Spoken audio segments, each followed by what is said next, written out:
ભરૂચના ઐતિહાસિક દશાશ્વમેઘ ઘાટ સ્થિત પૌરાણિક નર્મદા માતાજીના મંદિરે નર્મદા જયંતીની ભવ્ય ઉજવણી કરવામાં આવી હતી।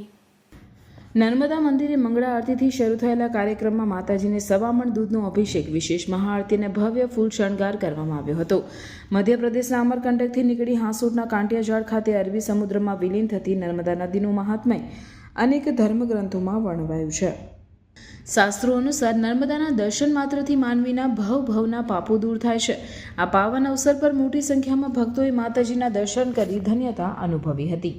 સમગ્ર દિવસ દરમિયાન વિવિધ ધાર્મિક કાર્યક્રમોનું આયોજન કરવામાં આવ્યું હતું, જેમાં ભક્તોએ ઉત્સાહભેર ભાગ લઈ ધન્યતા અનુભવી હતી।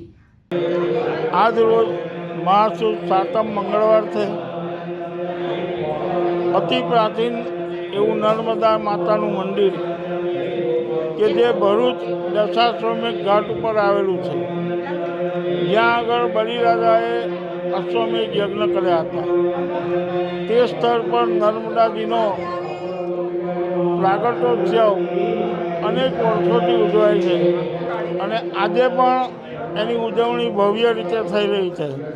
સવારે 5 વાગ્યાથી મા નર્મદાના દૂધનો અભિષેક થઈ રહ્યો છે, નવચંડી યજ્ઞ થઈ રહ્યો છે, સાંજે મહાપ્રસાદીનું આયોજન કરેલું છે તથા ભરૂચ રાણા સમાજ તરફથી તકતીનું પણ અનાવરણ કરવામાં આવ્યું, જેમાં રાણા સમાજે 1,27,000નું યોગદાન મા નર્મદાના મંદિરે આપી એનું રિનોવેશન કરાવ્યું।